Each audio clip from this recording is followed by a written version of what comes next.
es que abran sus Biblias en Primera de Reyes 19, del 1 al 5. Vamos a leer, en eso nos vamos a detener hoy día. Primera de Reyes, por favor.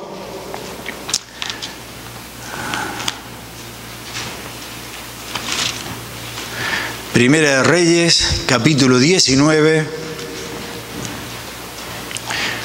Y vamos a leer del 1 al 5. ¿Lo tiene ya?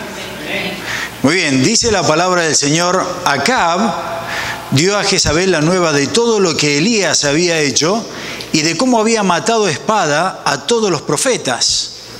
Entonces envió Jezabel a Elías un mensaje diciendo: así me hagan los dioses y aún me añadan, si mañana a estas horas yo no he puesto tu persona como la de uno de ellos. Viendo, pues, el peligro, se levantó y se fue para salvar su vida. Y vino a Berseba, que está en Judá, y dejó allí a su criado.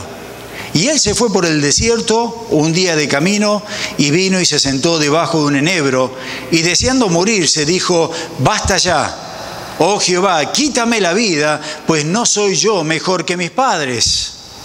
Y echándose debajo del enebro se quedó dormido, y aquí luego un ángel le tocó y le dijo: levántate y come. Hasta acá la palabra, vamos a orar. Padre bendito, gracias Señor por la oportunidad que tenemos una vez más de estar congregados en tu nombre, poder haber cantado estos cánticos para exaltar tu nombre, tu fidelidad, tu amor.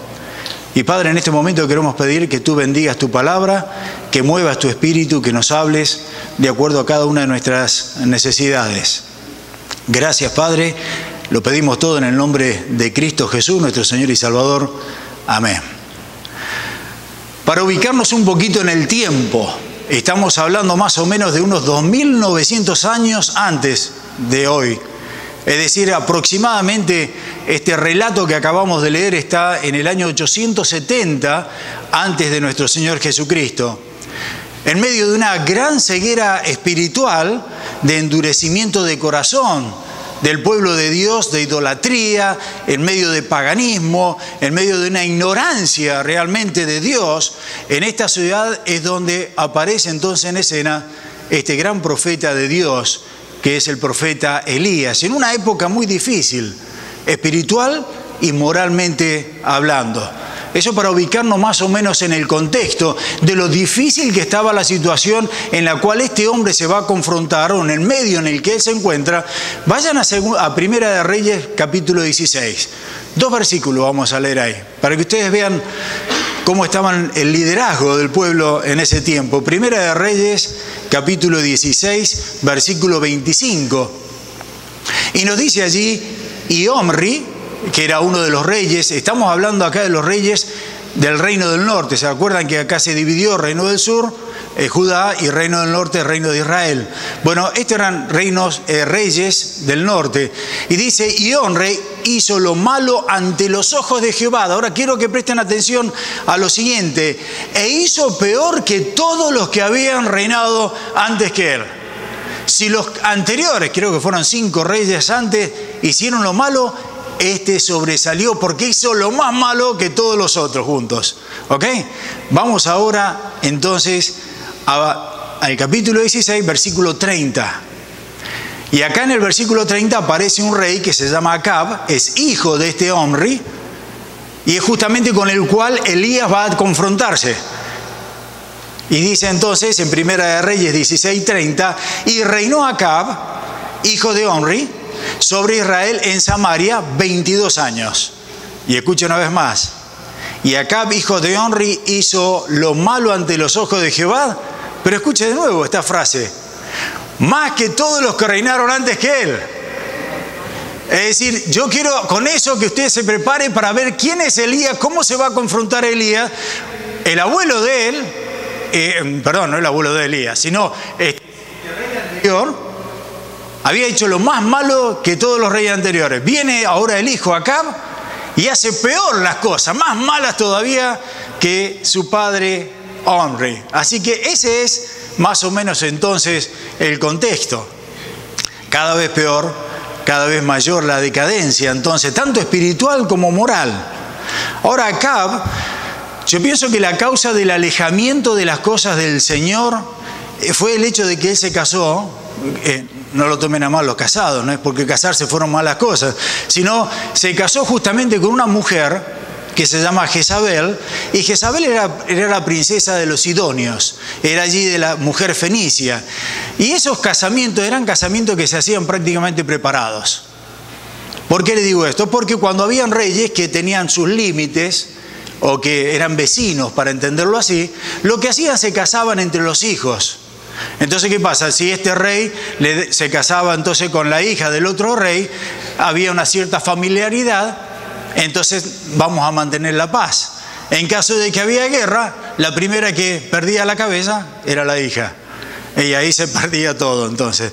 Entonces Jezabel, cuando llegó a Samaria, trajo el culto e impuso el culto justamente a Baal. Adoraba a Baal. Y nos dicen las Escrituras, después vamos a ver, en todas las Escrituras nos habla de justamente la influencia de este Baal. Y este Acab, este rey de Israel, lo que hizo fue un templo, construyó un templo ahí en Samaria justamente para Baal. Colocó la imagen de Asera, que dicen que era la madre de Baal, y ahí tenía 450 sacerdotes para Baal, 400 sacerdotes entonces para Asera. Un paganismo tremendo, que es lo que trato de mostrarle. Se había tremendamente difundido en Israel ese paganismo, esa adoración a Baal. Ahora, no solamente eso, sino que también quisieron exterminar el nombre de Jehová, a tal punto que empezaron a matar todos los profetas del Señor, los profetas de Jehová.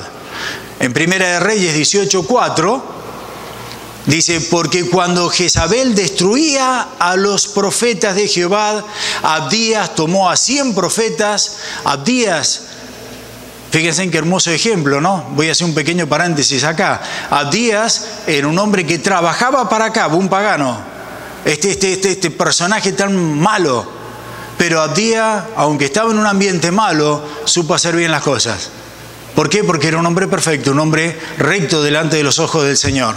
Y este hombre, entonces, Abdías, tomó a 100 profetas y los escondió de 50 en 50 en cuevas y los sustentó con pan y agua. Es decir, los sacó o los salvó de la mano de esta mujer Jezabel.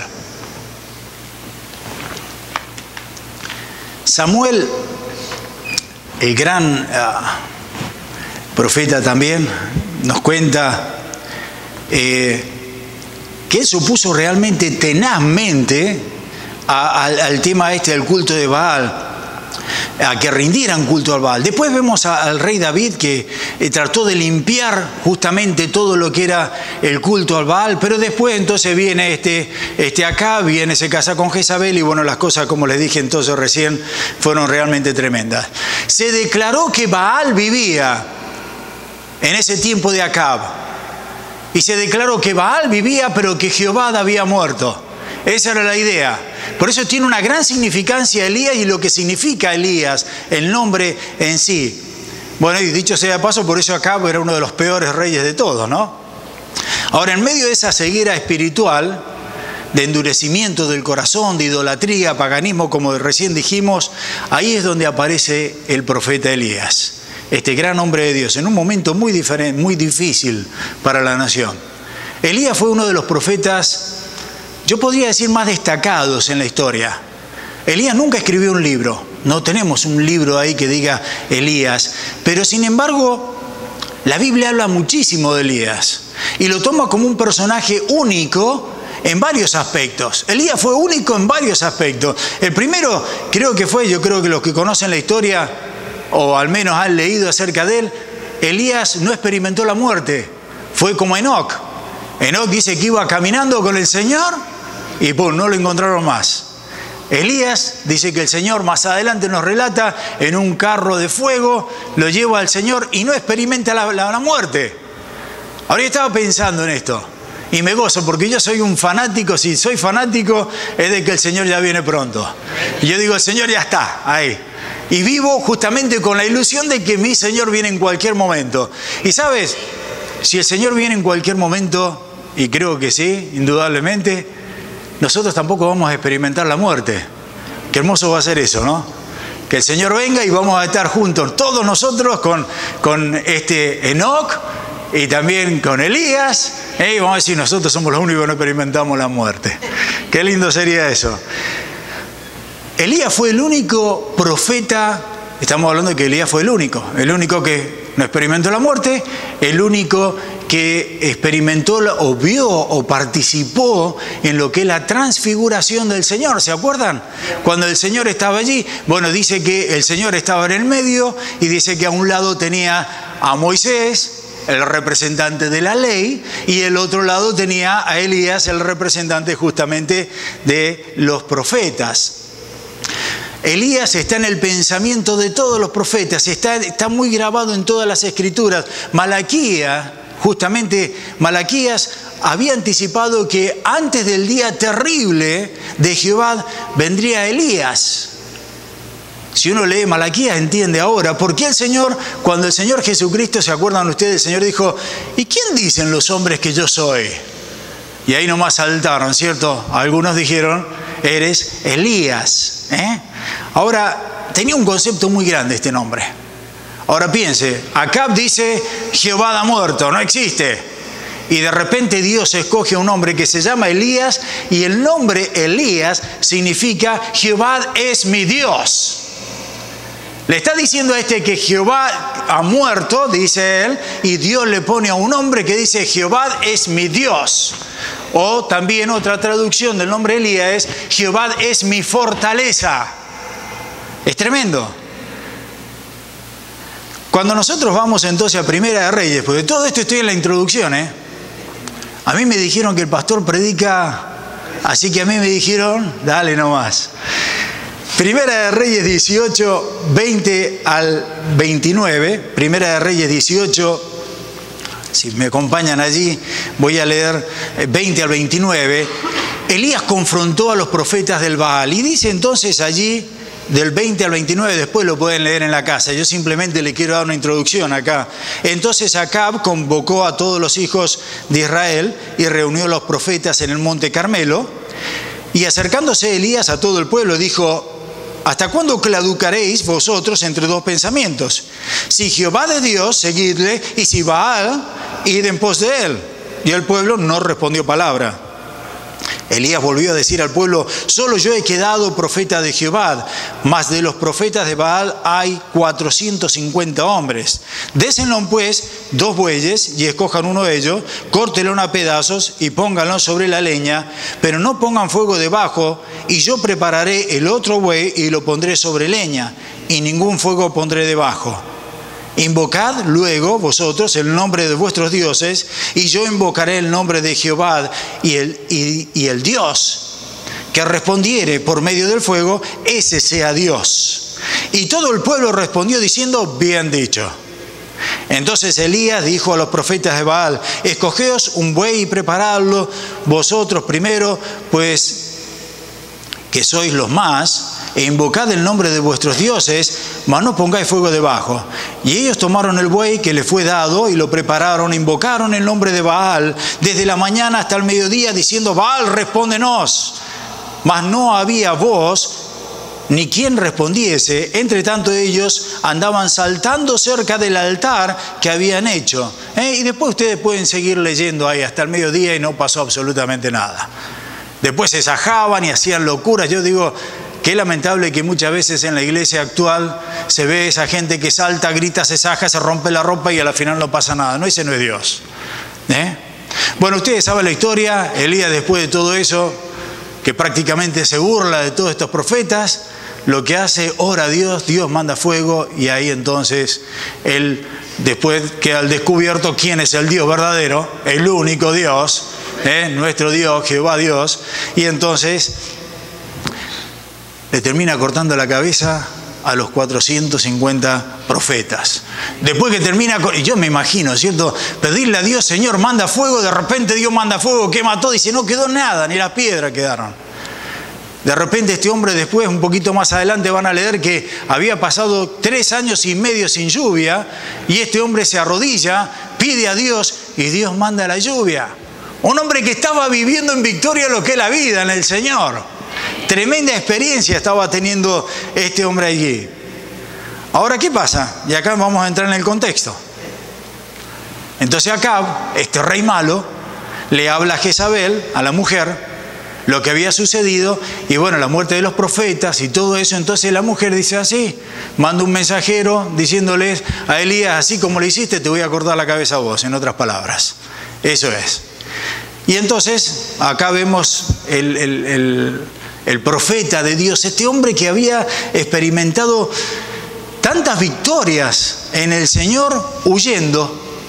Y cuando él en el Monte Carmelo, que es el lugar donde estaban ellos ahí, haciendo el sacrificio y todo eso, lo que él hace, camina más o menos 100 kilómetros, esa es la distancia que se calcula, deja ahí en un pueblito a su siervo y él sigue caminando, termina cansado todo un día de caminar, ve un enebro que es un árbol, se queda debajo de la sombra y ahí termina entonces todo ese episodio. Ese gran hombre de Dios que vivió en victoria, que vio el poder de Dios, que pudo experimentar la grandeza de Dios en carne propia, está ahora debajo de un enebro, dormido, cansado, agotado, abatido, desanimado. Y cuando yo miraba esto, digo, parece mentira que aquel que está sin fuerzas, aquel que está agotado, es nada más y nada menos que aquel que Dios, y lo tienen que leer, lamentablemente no tenemos tiempo, aquel que Dios alimentó a través de los cuervos y en el arroyo de Querit, y le llevó entonces allá pan y le llevaba carne. De día, en la mañana y en la tarde. Parece mentira que aquel que estaba agotado y sin fuerza es nada más y nada menos que aquel que fue y se quedó en la casa de una viuda, la viuda de Sarepta de Sidón. Una mujer que no tenía nada. Una mujer que nos dice que iba a buscar 2 palitos, 2 leños nada más para poder cocinar una tortillita que tenía para su hijo y para ella, y ahí se iban a entregar a la muerte. Parece mentira que ese que está cansado, que está derrotado, que está ahí abatido debajo del enebro, es aquel que pudo ver la obra de Dios, cómo Dios iba llenando esas vasijas todos los días, durante todo ese tiempo, tanto del aceite como de la harina. Nunca le faltó. Parece mentira que ese hombre que estaba tirado allí, cansado, abatido, era el hombre que pudo ver cómo Dios resucitó a la hija de la viuda. Y es el primer caso que tenemos acá nosotros de resurrección, justamente.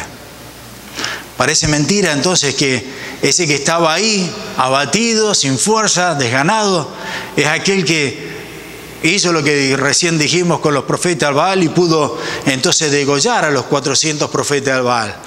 Parece mentira que ese que estaba ahí tirado y cansado, desanimado, es aquel que pidió a Dios que lloviera y Dios mandó la lluvia. Parece mentira. Y yo me preguntaba eso, parece mentira. Es nada más y nada menos que aquel profeta que vio grandes victorias del Señor. Lo pudo experimentar esas victorias. Pero ahora lo vemos allí derrumbado, lo vemos cansado, derrotado, deprimido. Parece mentira. Y como si eso fuera poco, él le dice a Dios, quítame la vida. Le dice a Dios, basta, no quiero vivir más, hasta acá llegué yo. Ese es el cuadro entonces, que tenemos entonces en esta mañana. Un hombre que después de vivir tantas victorias en el Señor, ahora lo vemos totalmente derrotado, cansado, dormido, debajo de un enebro en el medio del desierto, con ganas de morirse. ¿Entendieron el contexto entonces ahora? Muy bien. ¿Qué pasó con Elías? ¿Qué fue lo que pasó con Elías? Bueno, evidentemente Elías estaba sufriendo las presiones por todos lados. Presiones de la vida. Mire, presiones de la vida que pueden llegar de todas maneras y de todos colores. Presiones emocionales.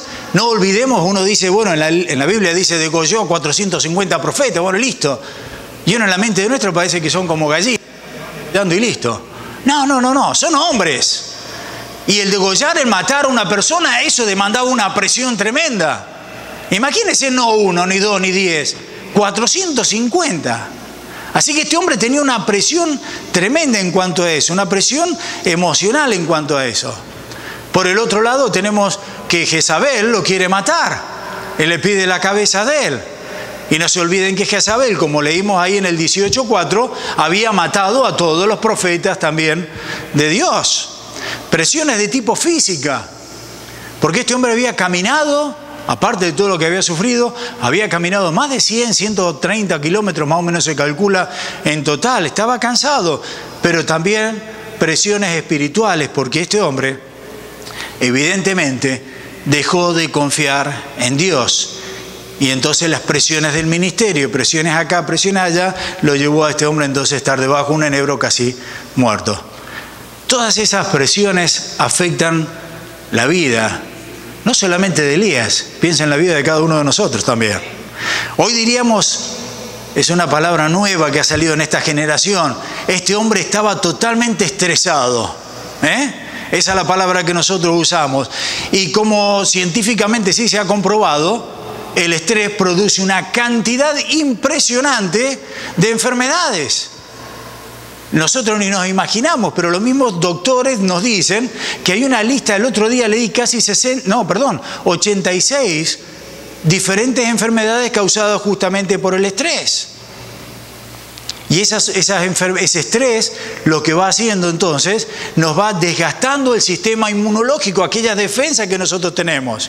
Algunos dicen el estrés es el asesino silencioso, que de a poquito te va matando. Y no solamente eso, sino que también te tira en depresión y después quieren muchos de ellos quitarse la vida, justamente por el estrés. Este hombre estaba sufriendo todo ese tipo de depresiones. Por eso es que le pide a Dios entonces, quítame la vida. Y en esta mañana entonces yo quiero compartir 2 puntos nada más. Uno, ver los personajes que aparecen y después vamos a ver unos puntos prácticos que vamos a sacar en cuanto a eso. El primer personaje que aparece acá es Acab. Ya algo vimos de Acab. Él era rey en ese momento, era un hombre sensual, un hombre materialista. Lo único que le importaba a Acab, si usted lo lee se van a dar cuenta, era en ese tiempo de sequía, que fueron 3 años y medio, no había indudablemente mucha comida para los animales.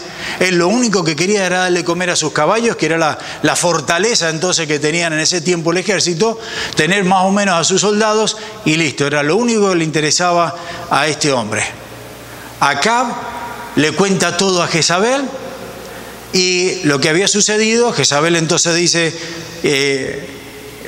bueno, ya sabemos la historia de que dijo Jezabel entonces que iba a matar a Elías, pero entonces este Acab está desmoralizado porque ahora él había confiado en Baal y de repente los 450 profetas ahí habían muerto, así que era un tipo que estaba ahora desmoralizado. Pero también Acab era un hombre sin personalidad. Mire, en vez de tener una relación de esposo y esposa, la relación cuando la leemos es de hijo y madre. Este Acab no era un hombre con personalidad. Lo que él hacía todo lo que la mamá le decía, en este caso Jezabel. Así que en otras palabras, no le suene mal, era un títere prácticamente de Jezabel, de esta mujer, este hombre Acab. Por el otro lado tenemos otro personaje, Jezabel. Jezabel era una mujer astuta, una mujer cruel, sin escrúpulos, tremenda. Por eso es que siempre van a escuchar que los predicadores cuando pronuncian Jezabel, lo primero que dicen, no le ponga a sus hijos ese nombre, porque es tremendo, malísimo. Bueno, nos dice ahí que desde un cierto punto la que llevaba el reinado era Jezabel, no era Acab, porque era la que mandaba allí. Este otro Acab confiaba en su mujer, la mujer hacía lo que él quería, por eso es que metió a Baal y todo eso. Para terminar, no me interesa mucho hablar de Jezabel. Jezabel se cayó de lo alto, se la comieron los perros y ahí quedó todo. El tercer personaje que encontramos es Elías. Cuando pensamos en el profeta, lo primero que tenemos que pensar que el profeta de Dios, Elías, no era un superhombre, no era Superman. Era un hombre como tú o como yo. Igual, miren, si ustedes me acompañan rapidito, ahí a Santiago 5:17, Santiago 5:17, Dice entonces, Elías era un hombre sujeto a pasiones semejantes a las nuestras. Nada más que eso. Elías era un hombre como tú y como yo, tenía las mismas pasiones, tenía la misma necesidad, era un hombre, no era un Superman, sino era un hombre común, como tú y como yo. Cuando yo estaba leyendo esto en Santiago, me preguntaba, entonces, ¿quién de nosotros podría decir, bueno, quién le arroja la primera piedra a Elías? ¿Quién podría acusar a Elías de un hombre de poca fe? Si en realidad miren, no podemos criticar la vida de Elías, cuando miramos las Escrituras, nos damos cuenta que grandes hombres de Dios cayeron igual que Elías en depresión, grandes hombres de Dios terminaron cansados, grandes hombres de Dios querían que Dios le quitara la vida. Si ustedes leen, por ejemplo, Moisés, cuando vamos a Números 11, le pide Moisés a Dios que le quite la vida. ¿Se acuerdan de Jonás? Al enterarse que Nínive se había arrepentido, ¿qué es lo que hace Jonás? Dice que va, se tira ahí, había una calabacera, una plantita que crece hoy día, mañana no está, y porque se murió la calabacera, él se quiso morir y dijo, Dios, quítame la vida. Ahí estaba totalmente derribado. Cuando uno mira un poquito más la historia, David, un hombre que era conforme al corazón de Dios, nos dice. Cuando Natán le muestra el pecado que él había cometido, nos dicen ahí las Escrituras que este hombre cayó al suelo con los brazos estirados y estuvo 7 días ahí, no se podía ni mover. El gran hombre de Dios. Jeremías, uno de los preferidos míos. Jeremías era un tipazo. Y no me gusta cuando la gente dice era el profeta llorón. No era un profeta llorón. Era un profeta que sentía realmente lo que predicaba. Era un profeta que vivía y lógico sus entrañas se movían. Por eso es que lloraba muchas veces. Pero llega un momento ya que no quiere más saber con Dios. ¿Por qué? Porque estaba predicando y lo meten en el cepo. Sigue predicando la palabra del Señor, termina dentro de una cisterna. Y llega el momento en que dice, Señor, basta, no quiero saber más nada de ti. Cada vez que hago lo que tú me dices, las cosas no me van bien. Otro que entró en tremenda depresión. Seguimos un poquito más adelante. Nuevo Testamento, Pedro. Pedro es un personaje. Aunque todos estos te fallen, yo jamás te voy a fallar. Aunque esto no den, yo te voy a dar la vida, Señor. Y ya sabemos lo que pasó. A la final terminó negando y a la final terminó él llorado, tirado en la casa de Caifás, totalmente derrumbado. Es una situación que varios han vivido. Entonces no podemos apuntar a Elías y decir qué mal que hizo las cosas Elías. Mire, se dice algo que después de grandes victorias, y esto es algo muy práctico y lo he vivido yo en persona, después de grandes victorias en el Señor llega la depresión. Es como que llegamos a la cima, allá arriba, pero no siempre vas a estar en la cima, hay veces que vas a bajar al valle también. Así que tenemos que tener mucho cuidado en esas cosas. Así que vemos a Elías tirado, durmiendo, derrotado, habiendo tenido semejantes victorias en el Señor. Bueno, y el cuarto personaje es Dios. Este sí que nos gusta. Algo interesante que rescatamos de esta cita es que Dios es fiel. Dios es fiel. No importa la situación que el profeta estaba pasando, no importa la situación que tú estés pasando, Dios es fiel, Dios es bondadoso, Dios es misericordioso. Lo vemos acá que Él está dispuesto a ayudarnos siempre, porque Él es fiel, nosotros no. Pero Dios siempre es fiel. Así que acá aparecen las 4 personas. 4 personajes. Dijimos Acab, Jezabel, Elías y Dios. Pero vamos a ver algunos puntos prácticos entonces, en la segunda parte entonces. Algunos puntos prácticos porque tengo entendido que la palabra es viva y eficaz. Y penetra y nos habla. Lógico, ¿cómo no va a ser si es mismo Cristo, el verbo del Señor, ¿no? Así que vamos a ver algunas cositas acá. Mira, lo primero que me enseña acá este relato es que debo de mirar siempre a Dios. Primer punto, debo de mirar siempre a Dios. El profeta, en otras palabras, no tengo que dejar de mirar a Dios y mirar entonces las circunstancias. ¿Qué pasó con Elías? Bueno, justamente eso pasó, que dejó de mirar a Dios. Mientras el profeta estuvo dependiendo de Dios, Mientras él estaba bien con el Señor y miraba solamente al Señor, pudo tener todas esas victorias que hemos mencionado anteriormente. Pero cuando bajó los ojos y comenzó a mirar las circunstancias, una mujer me quiere matar, entonces ¿qué hizo? Tuvo que huir, salió corriendo, tuvo miedo y terminó entonces en el medio del desierto. La importancia de no bajar la mirada cuando estamos en problemas. La importancia de no dejar de mirar al Señor cuando tenemos problemas, tribulaciones, persecuciones, enfermedades, como ustedes quieran llamarle. La importancia de no dejar de mirar al Señor. Por eso Hebreos 12:2 dice, puesto los ojos en Jesús, el autor y consumador de la fe, solamente mirando al Señor. Él provee lo necesario para cada uno de nosotros. Él no nos abandona. Él lo dijo, voy a estar con vosotros hasta el fin del mundo. Así que si Elías hubiese confiado en Dios, hubiese puesto los ojos en el Señor, en ese relato que tenemos con Jezabel, como lo hizo anteriormente, no hubiera huido, no se hubiese escapado, hubiese enfrentado las circunstancias de otra manera. No dejes de mirar al Señor. ¿Se acuerdan ustedes Pedro? Otra vez Pedro. Me encanta Pedro. ¿Será porque era impulsivo? ¿Será porque metía la pata? ¿Será porque me parezco tanto a Pedro? Que me gusta también Pedro. Pero el asunto es que Pedro, ¿se acuerdan cuando estaban en el bote y de repente lo ven al Señor caminando sobre el agua? Y salta primero él. Señor, hey, si eres tú, haz que yo pueda caminar sobre el agua. ¿Y el Señor qué le dijo? Vení, che. No le dijo che. Vení.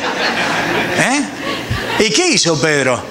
Dice que miraba al Señor y mientras miraba al Señor caminaba por el agua. Pero como había una tormenta y las olas y el viento empezó así, dice que dejó de mirar al Señor, miró las circunstancias, miró las tormentas, miró los problemas y que empezó, se hundió. Y estiró la mano, Señor, sálvame. Nunca dejemos de mirar al Señor. Y esto es algo muy práctico. Y usted mira, bueno, ¿de qué manera? Mire, es algo tan común en la iglesia de que dejamos de mirar al Señor, más común de lo que nosotros pensamos. Y en cambio miramos las circunstancias. Por ejemplo, yo les pongo un caso que es muy típico acá en Canadá. No sé en otros países, porque para los que no me conocen, yo acepté al Señor en Argentina, me casé, a la semana vine acá y esta es mi casa, espiritualmente hablando, y yo crecí acá. No en este lugar, en Pave, después en Birch, pero en esta congregación, es lo que les quiero decir. Y algo que he visto en este país es que nosotros dejamos de mirar a Dios para mirar las circunstancias. No me alcanza la renta. No sé cómo voy a hacer para pagar la hipoteca. ¿Cómo hago para pagar los estudios de mis hijos? Me falta. Y yo, como me falta, tengo que trabajar en un part-time, entonces sábado y domingo. Dejo de mirar a Dios y me concentro entonces en las circunstancias. Tengo que trabajar para pagar las cuentas. Querido mío, no hagas eso. Nunca dejes a Dios. Porque te lo puedo decir con testimonio propio. Para Dios la matemática no es 2 más 2, 4. Para mí la matemática de Dios un día fue 400, 2 más 2. Después algún día les cuento la historia. Vayan al retiro y les cuento un poquito. Dios no depende de las cosas acá. Es un Dios que tiene control absoluto de todas las cosas. Entonces no miremos las circunstancias. Las circunstancias pueden estar negras, como dicen algunos por allá, el color de hormiga o que esto. No importa cómo esté la circunstancia. No interesa lo difícil. Para Dios no hay nada imposible. Entonces ahí está el asunto. No tengo que mirar las circunstancias, tengo que mirar a mi Dios. No deje de mirar, puesto los ojos en el Señor. La segunda cosa que vemos acá o que sacamos con respecto a este Elías,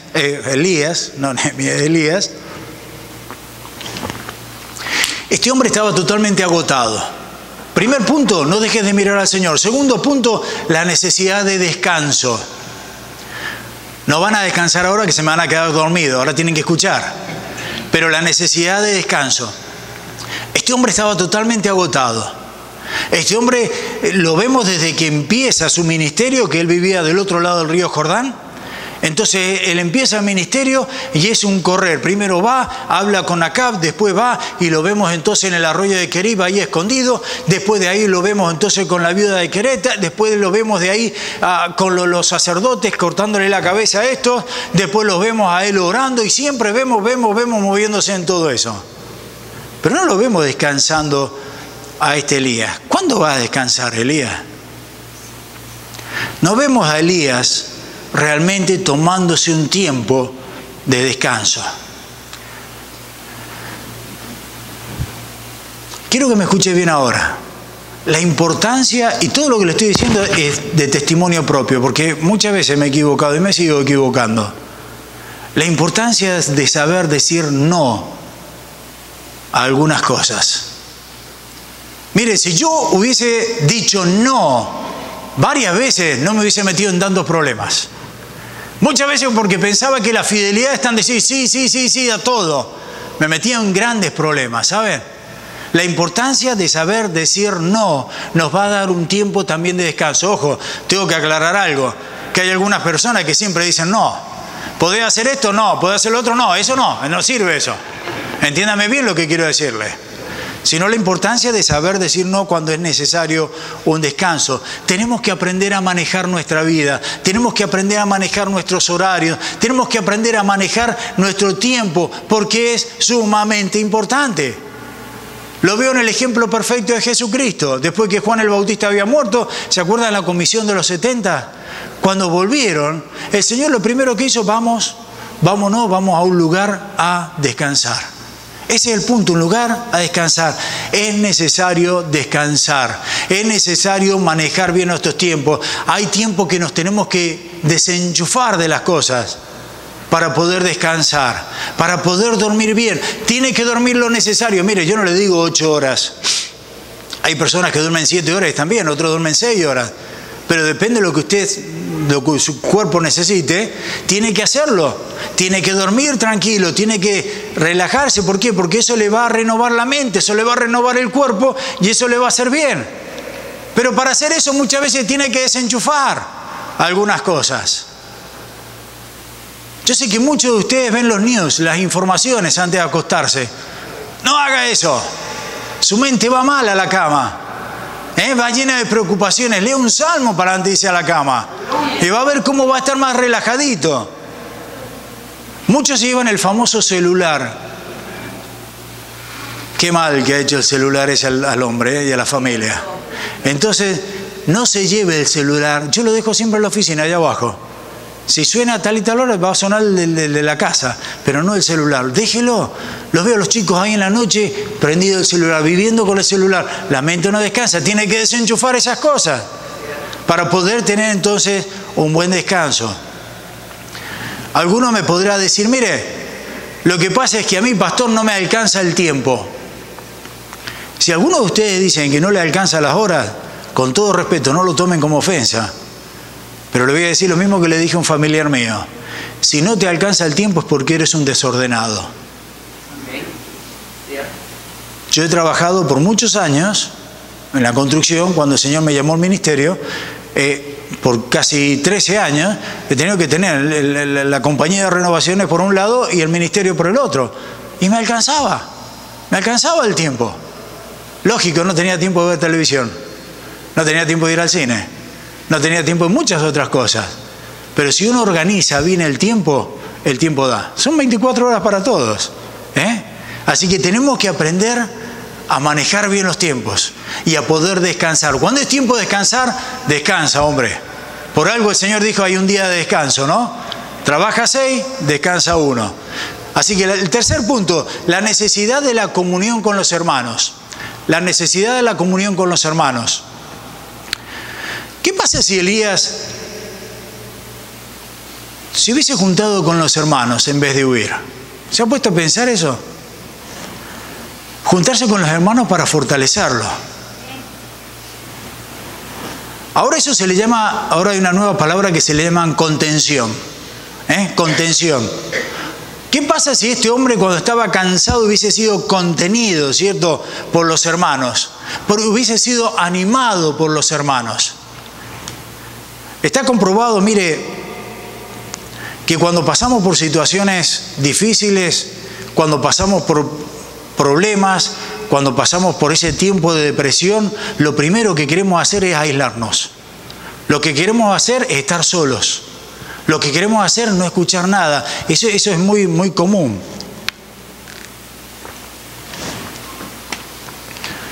No se quede solo. Busquemos entonces las personas que nos ayuden, las personas que nos puedan contener, las personas que nos puedan fortalecer. Elías, si hubiese tenido ese grupo de personas, hermanos, así como son ustedes acá, que se puedan contener, se puedan dar ánimo los unos a los otros y puedan enfrentar todos juntos la situación, hubiese sido totalmente diferente. Totalmente diferente. Mire, ¿ustedes se acuerdan? ¿Se acuerdan del invierno? Porque muchos ya se han olvidado del invierno. Ya viene. Ya, exacto. Ya viene, seguro que viene. ¿Vieron esas cositas blancas que caen tan bonitas, esos copitos de nieve? Uno solo cuando cae en tu mano se derrite, ahí nomás. Y la verdad que no pasa nada con uno solo. Pero cuando todos los copitos de nieve se juntan, ¿cuántas veces la ciudad se para? Es lo mismo que la brasa del fuego. Uno está todo juntito ahí, las brasas están. Pero saca una brasa, la pone solita, solita se apaga. Dura menos. Ese es el asunto. Tenemos que estar juntos, tenemos que estar ayudarnos, tenemos que contenernos, tenemos que animarnos los unos a los otros. Mire, estaba pasando por... Yo sé que acá también en la iglesia tienen sus problemas.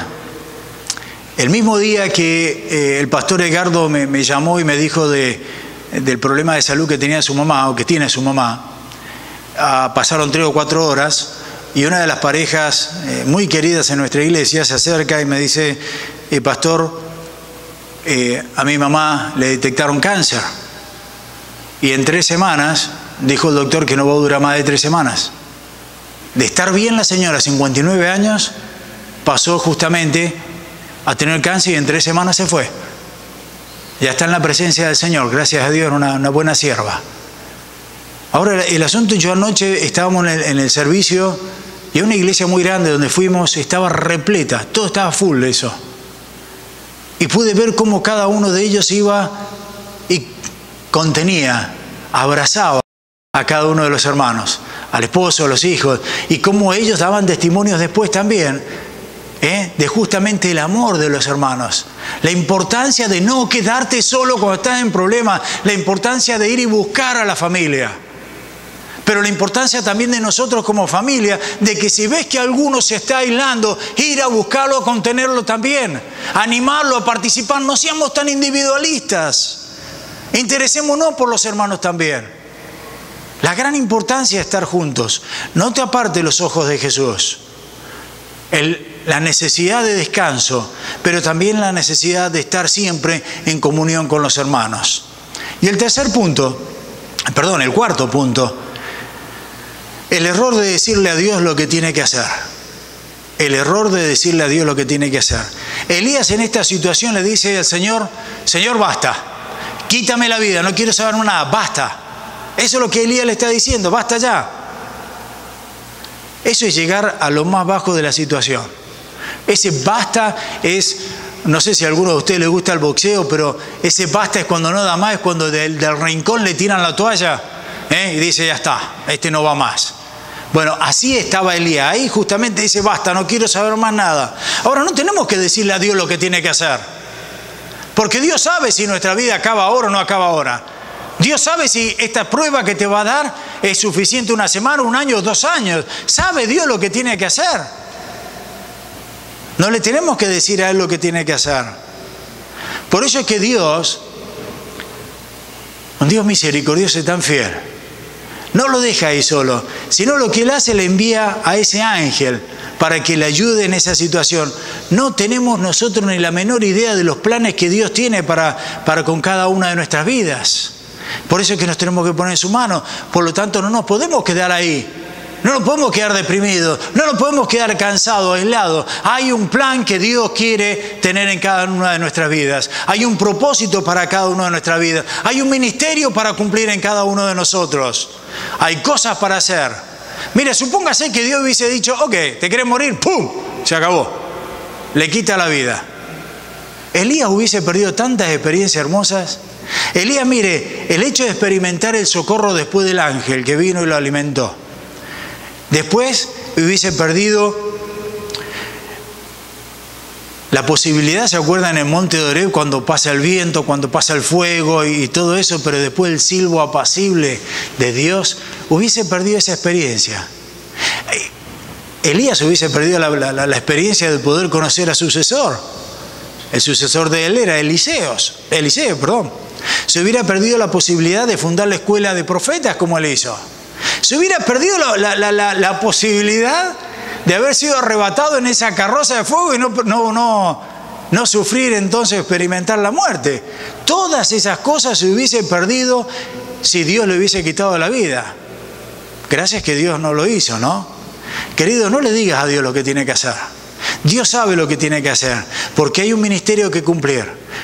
No hay que terminar las cosas debajo de un enebro. No hay que terminar, las cosas no terminan ahí deprimido, cansado.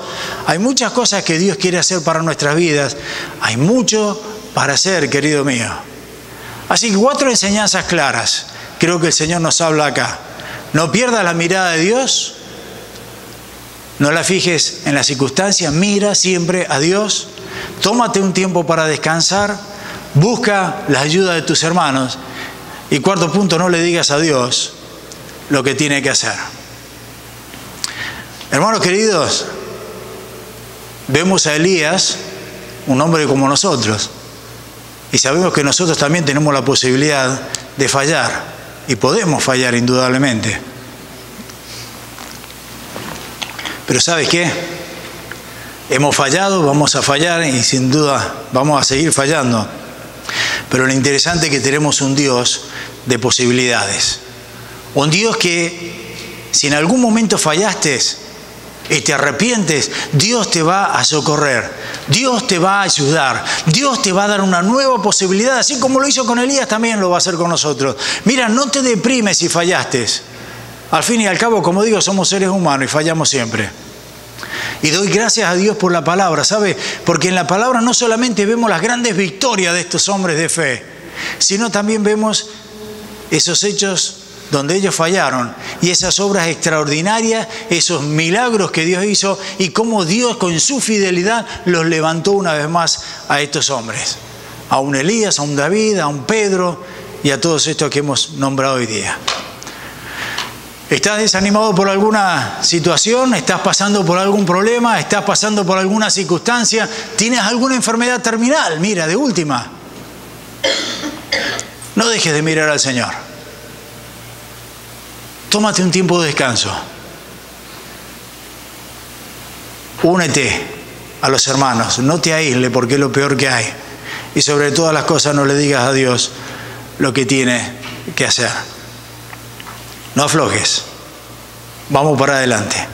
Elías era un hombre que a pesar de sus bajones y a pesar de los problemas, Elías siempre confió en Dios. Siempre confió en Dios. A él le falló esa vez, pero siempre siguió confiando en Dios después de esa experiencia. ¿Confiamos nosotros en el Señor? ¿Sabes que no hay mejor confianza puesta en el Señor que dar nuestra propia vida por Él o a Él? Y el Señor ha dado el regalo más grande, así como se lo dio a Elías, nos dio a todos nosotros. El regalo más grande que el Señor nos ha dado a la humanidad es su propio Hijo, muriendo en esa cruz, derramando su sangre por cada uno de nosotros. Y el Señor nos dice, con los brazos abiertos, ven hijo mío, yo te voy a ayudar, pero para que el Señor te ayude, lo primero que tienes que hacer, tener a su Espíritu dentro de tuyo. Es pedirle perdón por tus pecados y aceptar que Cristo vino, que murió y que resucitó por cada uno de nosotros. Amén. Así que hermano querido, no aflojemos, vamos para adelante y si fallamos nos vamos a levantar porque tenemos un Dios misericordioso y fiel. Bendito Dios y Padre Celestial, gracias por tu palabra, gracias Señor por tu amor, gracias por tu misericordia, gracias porque Señor muchas veces somos muy prontos a juzgar como Elías. Pero gracias, Padre, porque tú eres el Dios de las nuevas oportunidades. Tú eres el Dios misericordioso, el Dios de la gracia. Y yo te pido, Señor, que nos fortalezcas en tu espíritu. Que cada día, Señor, podamos crecer en tu palabra. Que cada día nos parezcamos más a Cristo, Señor. Que cada día podamos dar testimonio de ese Dios vivo y verdadero al cual servimos y amamos. Gracias, Señor, por esta congregación. Pido tu bendición sobre cada uno de mis hermanos, mis hermanas, los jóvenes, los niños. Y sobre todo pido la bendición también para el pastor Edgardo, Señor, que tú estés allí con él, fortaleciéndolo, animándolo también, como lo hiciste con estos grandes hombres en la antigüedad. Y, Señor, ponemos la vida de su mamá también en tus manos una vez más. Te damos las gracias en el nombre precioso de Cristo Jesús. Amén.